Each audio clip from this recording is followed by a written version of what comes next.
So digital core, similar to the traditional core, have different layers.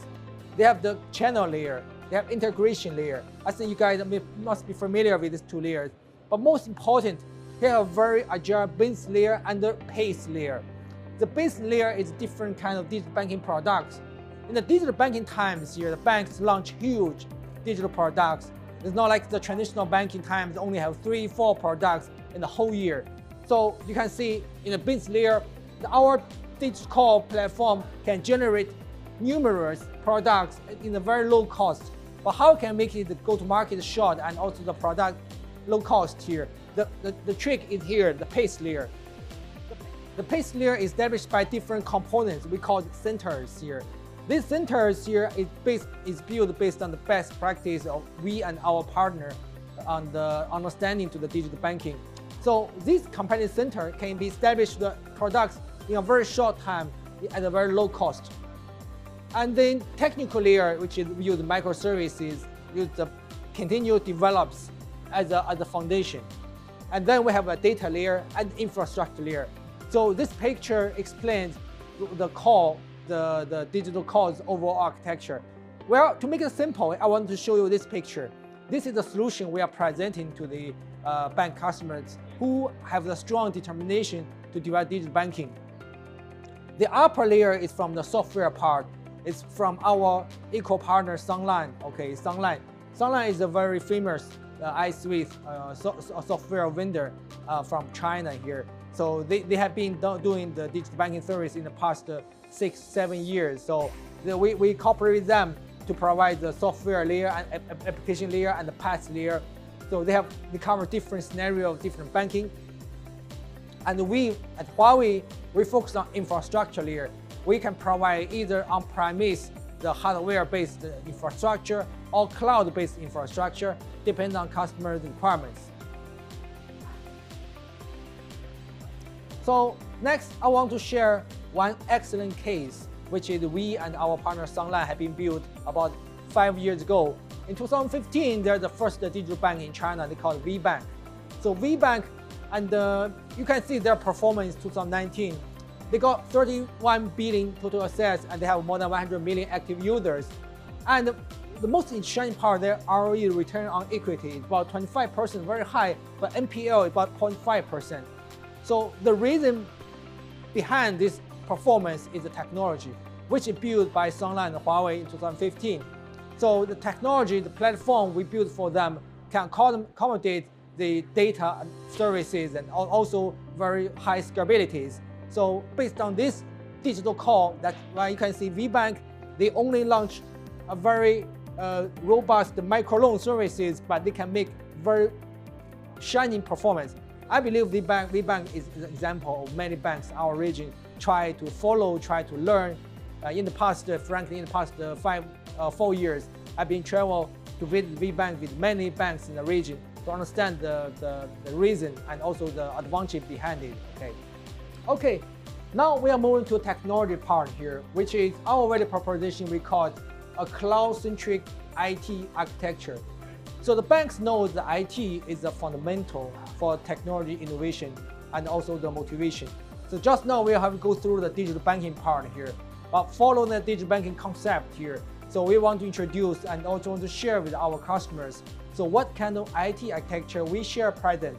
The key word for us is cloud-centric. So the cloud-centric means this word comes from the many aspects here. So here we can list some key aspects, which is the bank's business requires IT to meet.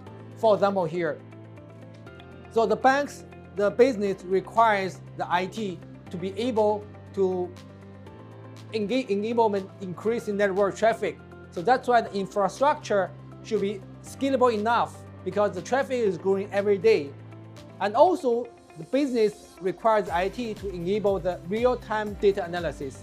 The data is becoming a very important asset to the banks here. But not all IT architecture can accommodate data in a friendly way. So we can see many banks, because the IT architecture is very old, very legacy. So the time, the efficiency of them processing data is a disaster. So that data is also another key part from the business to the IT. And similarly, elastic. So the bank today can accommodate about 100,000 customers, but maybe tomorrow he requests the IT to support about 1 million customers. Maybe after 1 month become 10 million. It's very normal because digital customers grow very fast. It's different from the legacy customers, which is grow in a linear way. Okay, so now here we summarize some key aspects from the bank's business, which is digital banking, to the IT. The answer from our side to these challenges is very simple: the cloud-oriented. So cloud-oriented is the answer to these challenges. So this page actually just a comprehensive way to explain what we believe is the best option for the banks to be cloud-centric or cloud-oriented. First, it's a journey. It's a journey. From private cloud to hybrid cloud, it's a journey. Most banks will start with the private cloud, which is the resource, everything in their data center. That is absolutely correct. So we believe majority of all banks in our region, you should start from here, the private cloud. You have the orchestration, automation, and also you have the shared access to advanced technology. This is the foundation. And you have the IaaS layer, you have PaaS layer. Only a few of the banks can have the SaaS in the private cloud here. Oh, okay. After private cloud have been adapted in the banks for some time, the bank's culture and also banks, the IT flow has been modernized here. Now, maybe after 2 years or 3 years, is to think about the migrate to the hybrid cloud, which is on the right side here. The hybrid cloud here, in our opinion, have some key components. First, there should be some cloud native applications. So many applications is designed based on cloud, and most friendly, most functional in the cloud. And also AI and big data as a service. AI function, as we previously mentioned here, can be only achieved in public cloud, we believe, because on private cloud, you cannot utilize so much data in a very short time. So that's why I believe when the bank's business growing to another layer, when the bank's business requires IT to give AI functions, the hybrid cloud is a must choice. And then edge computing. So edge computing will greatly enhance the computing capability of the banks when they process the massive data. Now, the key words of the hybrid cloud, not only public cloud, is unified cloud management. We call it Manage One. No banks will accept to dump the old investment, which is they have done in the early days of private cloud. So the banks always come to the vendor with the answer, do I have an option of the smooth transition? The answer is yes. So Huawei gives you this option, the smooth transition from private cloud to the future hybrid cloud under one unified cloud management system. And under the system, you can manage the resource in a very easy and friendly way. You can put some resource on the premise, but you can also put some resource on public cloud vendor one. Does not need to be Huawei. And then you can put other services in cloud vendor two, can be Amazon or any other cloud service provider. But the key word is that everything is managed by one platform. So that's our answer to the journey. What's the meaning of journey? Journey means first, there's the future. Second, there's smooth transition. All right, again, this picture become a bit technical here.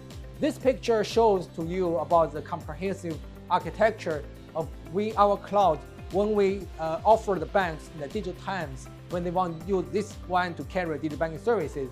We'll go from bottom to top, okay? The bottom, which is the most important one, is we keep seeing the hybrid cloud platform, which is, of course, offered from Huawei side. It includes different components. It started with the private cloud stack with some basic IaaS layer functions, Kubernetes, Docker, all of the things here. And then they have the API gateway, which enable them to evolve in the future public cloud stacks. Again, I mentioned public cloud does not to be one vendor. The hybrid cloud means, okay, multi-cloud.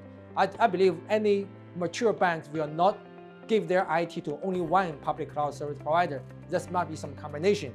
So all of them become a hybrid cloud platform under one unified management, which is supposed to be provided by Huawei company. And on top of this cloud platform, there's the data platform. The data become more and more important in the banks for the analysis, for risk control, and the value-added services here. But data will have the best effect with the AI function inside. So only on top of the hybrid cloud platform, you can have the data and AI inside. So that's data, you have OLTP and you have OLAP. I believe many people are familiar with the words. So the beauty of the cloud, we can make data more powerful, more functional. Without cloud, it's like you drive a car without engine. But with cloud here, it's like the car with the best engine in the world. On top of the data, of course, is the business. And before mentioned the bank, you have multi-business. You have the legacy banking, you have the digital banking. Now again, we have legacy core, we have digital core, and also we configure here, you may have your own system, which means the bank's system are connected with some other equal partner system. Don't be surprised in the future if a bank can do business through McDonald's. It's normal. So his core banking system and McDonald's system can be connected. So that's why we call the beauty of the ecosystem. Banks does not mean happen inside the bank. It can be happening in the shops, in any fast food shop even. Okay.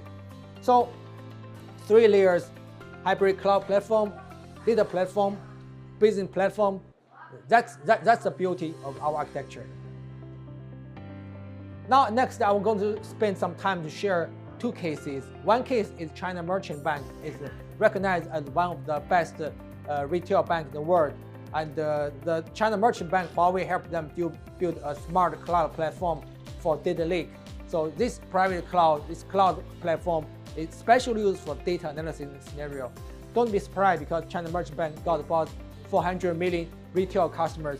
The customer data is huge, so that's why they have their own private cloud only for data analysis here. Another case I want to share about ICBC, we call it the largest bank in the world. The ICBC is, with Huawei here, it's a comprehensive transformation. It covers everything, okay? We can go from bottom.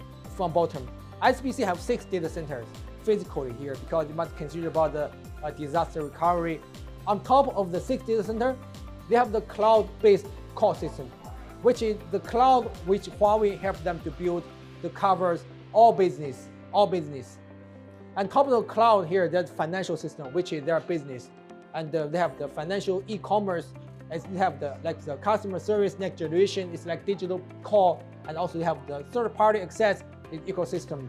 So this system served about more than 10 million online users and more than 5 million daily transactions per day, okay? Now, on the right side, there are some key value proposition of Huawei's cloud offers them here. First is the convergence. It's convergence. So everything under one unified management platform. The second one is cloudification about core. Because few vendors can say, I'm going to offer you the cloud for the core because they always believe core is a very sensitive. But in ICBC case, we touch the core and we change the core. We modernize the core banking system, okay? The last one is about unified multi-connectivity across multi-data centers. This is very unique because most banks, they only have 1 data center. Okay, they have the 1 plus DR plus the backup, but in ICBC case, they have 6 data centers. They have R&D data center, they have maybe the regional data center, but how to optimize all data center into one cloud, this is a challenge. Luckily, we did this one. All the 6 data center in physically and the 6 data center, but in logically, it's one cloud. So the IT management, IT operating staff have no feeling there's 6 data center. For them, it's one cloud. The automation is very high. So that's why here we see ICBC, even they serve huge customers, but their IT spending is less than many other banks in the world. Hello, my name is Ivan from Oil and Gas Solution team. Today I'm going to introduce how Huawei applying information and communication technologies into oil and gas industry. On this screen, I'm going to show you the digital oil and fuel solutions. Basically, we provide the network to build up secure data links from the remote site to the central operations to support the customer realize the optimized process, reservoir surveillance, and the predictive maintenance. So, based on the different scenarios, our solutions include the microwave radios, ELTE or 5G technologies, and SDH and OTN technologies to cross the main data across the field to realize for the first parts, it's the critical data transmissions, like the flow, the pressure, the temperature data, to realize the optimize of process. And secondly, based on the 4G, 5G networks, the customer, they can realize the collaboration environment. For example, the video-based environment, like the video trunkings and also the video captures from the sides, the fixed cameras, and then the safety monitoring system, enabling the artificial intelligence functions to improve the HSE management of the sites. This is the whole picture of digital oil field. As we can see from the different scenarios, our offerings include different solutions. This is the micro radio for the long distance data transmission from the remote offshore sites to the onshore sites. And also the point to multi-point solutions to realize the well-sized data transmitted to the main nodes of the sites. For the main sites, if the fiber is available, our solutions include the SDH or OTN-based technologies so as to transmit different data across the main sites. And meanwhile, we also offer the data center architectures as the container data center and the modular data center. It's all in one facilities, which includes the racks, the UPS, the ventilation devices, and also the firefighting devices. It's all included, and it's plug and play devices, easily deployment for the customers. We will move to the second screen. On this screen, we are going to see the intelligence monitoring system. Compared with the traditional video surveillance system, the intelligence video analysis system embedded with the algorithms, which means compared with the traditional ones, we can not only realize the video captures, image captures, but also realize the analysis, intelligence analysis functions. I will show you a demo here. This is a demo for the PPE inspections. For oil and gas industry, most of the time it requires the protections such as the helmet, the coveralls, the boots, and the gloves to be protected. And it is a mandatory requirement. And for HSE management purpose, it is required to check if the staff is wearing these protections properly. And by the intelligence video analysis system, when the intelligent cameras will be deployed on the sites, and the people, when they are going to do work on site, they will do the pre-inspections firstly, and to check if their protections is properly taken. By these solutions, the customer, they can realize the high-level HSE management. And besides of the functions, the customer interfaces, it includes the statistics of different kind of violations at different sites, different alarm tapes, distributions. So for the HSE management purpose, they can see what kind of HSE issues happens during the production.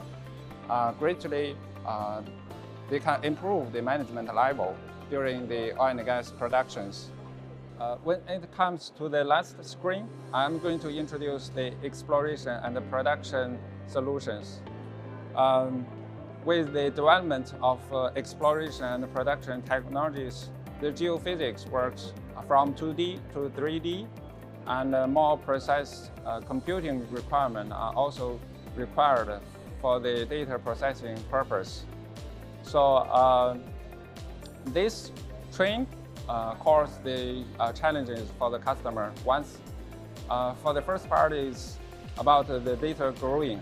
There will be more data acquired during geophysics, and more data will be generated during the data processing process. And meantime, it also requires high performance computing when getting the data from the storage system. It requires low latencies, high bandwidth, and high LPS, this kind of key features. And Huawei Ocean Store Pacific solutions, our solutions support the DPC structures. For the end users, they can acquire high bandwidth and from the data storage parts to the computing parts. And secondly, our flash link and NVMe technologies, enabling the data transmission speed so that the customer they can realize the low latencies and high bandwidth, high LPS to get the data from the storage system. For the customers, there are benefits. They could realize the flexible data capacity expansions for Huawei storage structures. And besides, for the data seismic processing and reservoir simulations, this process, they can get the high performance of data computing from the storage system at the high bandwidth and the low latencies and high LPS key features was supported by the Huawei storage. This is my last part for oil and gas industry solutions. Thank you for your attention.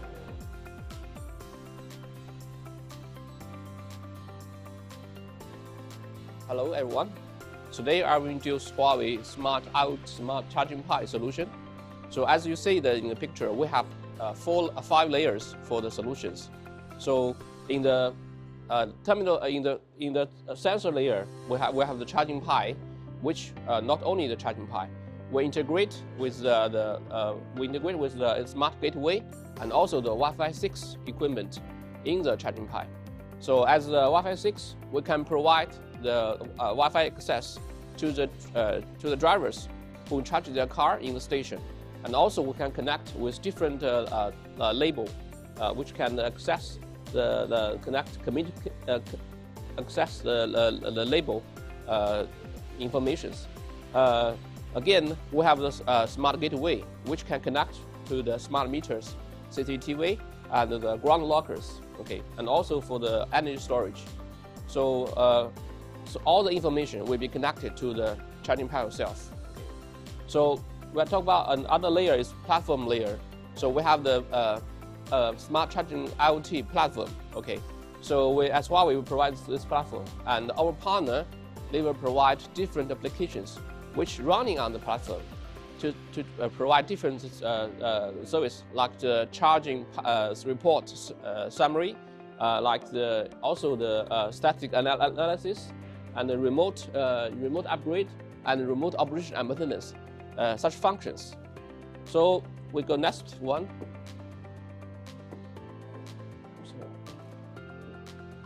So here we show the detailed information of the charging Pi itself. So we can see from this picture, they have a different component of the charging Pi. So you can see from here, they have the charging module, which is manufactured and supplied by Huawei. Okay, and here we see also another 2 important components. One is the tariff control, which stands for which simple as a TCU. Another we call it a CCU, which stands for charging control unit. So both of them, they are the important component for the charging Pi. Okay, so now we see the detailed specification of the charging module. So for one DC charging Pi, it can support the power range from 60 kilowatt to 180 kilowatt, and for the AC input, it's from 260 wattage AC to 470 wattage AC, and for the DC output, it's from 200 wattage to 1000 wattage. Definitely is DC. And we see for each module itself, as Huawei charging module, per unit, this charging power can reach 30 kilowatts. So this is the unique module which we in the industry. Okay.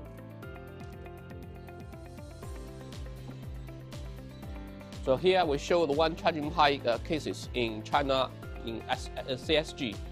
So we can hear in the picture, this is the one charging stations in the Shenzhen city, which is located in the south of China. Here we see this is the platform which provides different information for the operation and maintenance team. So you can see in this picture, the different color stand for how many times per day the charging pi have been used in this special area. For example, the red color is standing for more than 130 times daily the charging pi have been used. The orange color is showing is more than 18 times have been used. Then we see the detail of this operation center. You can see it can showing different status. For example, here you can see here the yellow curve actually is standard for the real-time load. Okay, and for the green for the green one, the standard for the load forecast for today. And for this chart, which showing here, is list the daily electricity consumptions monthly basis. So we can see clearly in each day how many electricity have been consumed, and also it can be go to the detail to each area or even to each charging pi to see how many electricity have been consumed on monthly basis. Okay, and here it's showing the status of all the charging pis. We can see here now currently they have 515 charging pi have been used, and there are around 8,000 is standby, and 128 have some fault issues. Okay, and the last we see here, they see how many users have been registered for this platform. They totally around 13,000 registered in this platform. So currently in these substations in China CSG, totally they have around 31,000 charging pis and around 480K users at the same time in the CSG. Here we'll talk about 5G smart grid. So mainly we're showing how 5G will be applied in the smart grid side. Okay, so as you know, the electric companies consist of the generation, power transmission and transformation, and power distribution and the power consumption. So for the 5G, is mainly will be used in the power transmission and also in power distribution side. So let's go one by one. So firstly, we go to the power transmission. So you can see here, this is one power substations. Okay, so by introduce the 5G, so we can give the commander to the robot, which robot can put petrol in the substations to take the data and to utilize the CCTV to capture different videos and the picture of the status of different equipment, such like the lighting equipment, and also you hear the knife switches, so if the temperature is out of range or not. So we can set the time, like each half hour we can do one patrol for the robot, and each patrol will take around 10 to 50 minutes according to our calculations. So here we'll talk about the distribution automation for the 5G. So how to utilize the 5G to help the electric companies to build up the distribution automation. So you can see from this demo.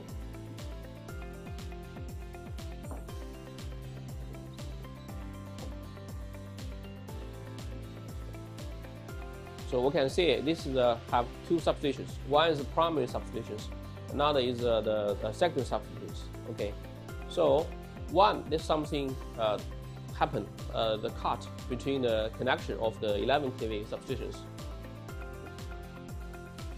So one is going to.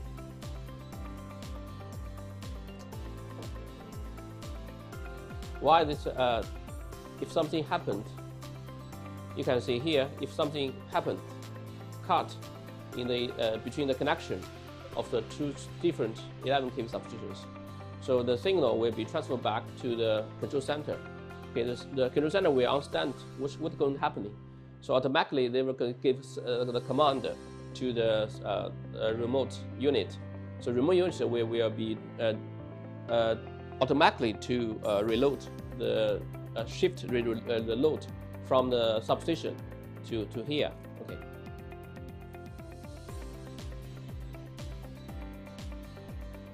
Another one is for the load balance. For load balance, the precise load balance control, as we're showing here. Okay, so we have now the campus for the factory.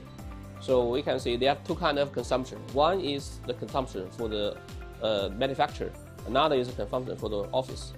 So if sometimes the balance is in shortage, so we can have the load balance control to shut one of the load. You can see here.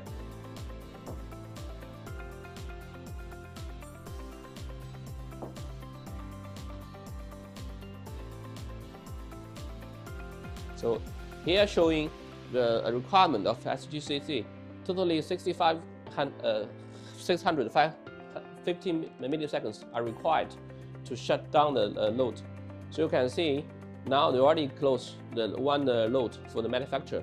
They only need to keep the load for the office use. So here we use the Huawei intelligent operation and maintenance solution for the smart grid. Okay.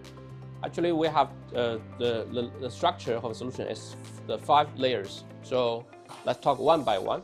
So by introduce the video surveillance and the different sensors, so we can collect the information from the substation and the line for the transmission lines. So we can understand what's happening in the substation and the liners, and also for the environment security information from in different substations.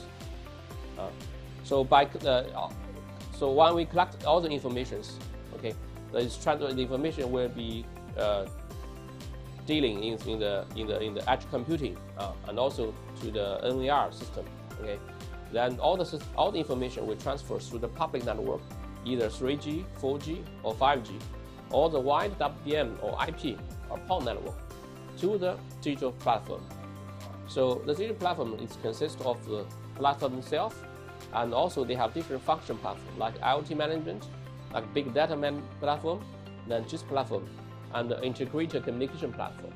Okay, so all these platforms will have the application smart application running on it. So the smart application can provide a full visibility and for this all the facility of the smart grid, and also improve the efficiency of the operation, and also can give the converge command. Of course, it can give secure the safe production. So here we talk about the intelligent substation inspection.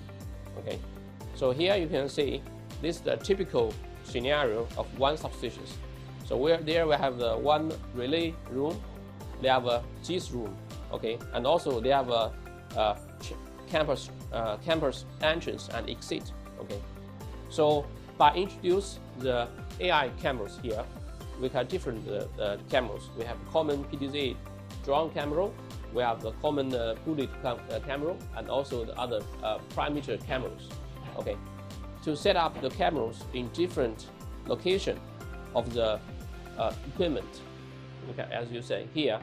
So we can set the camera in the circuit break, and the knife switch, and the pref gauge, and even the campus exit, outset, and the transformer and also set the camera in the transformer. Okay, so he can detect all the real-time status for example the circuit breaker on/off status, and all this information can through the video or through the picture can transfer back to our control centers here. So we know what happened, what's really going on, what's going on in the substation in the real-time basis. So here we show the intelligent power line transmission inspection.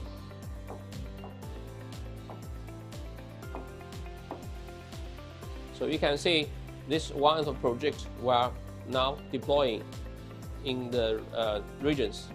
So we can see that this system is consists of the solar panel, the cameras, and also the power supply, battery, and microwave. Okay, this is the typical configuration for this power lines inspection. So all the real-time picture or real-time video will transfer through the microwave, and finally we go to the fiber access node. So transfer through the fiber to the merging center. Okay, to merging center. So actually, this solution is utilize the AI cameras and also with our platform. So here we talk about the environment security. So which we deployed one small boxes we called SS800 in the smart in the substations. So it can connect both wired or wireless to different sensors or to the IP cameras, and also to the for example electron log, and also SF6 sensors. So they can collect information from different sensors, then send the information to the NetEco platform. So the NetEco platform have this function which can give the customer report and also have the flexible personal permission management. So we go to the last one, which we call Digital Power Smart Grid platform.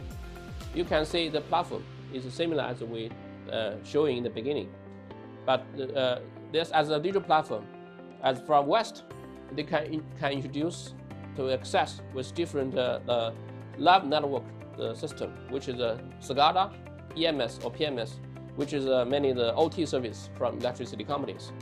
And from East, they can utilize to access the different operation maintenance information to this platform.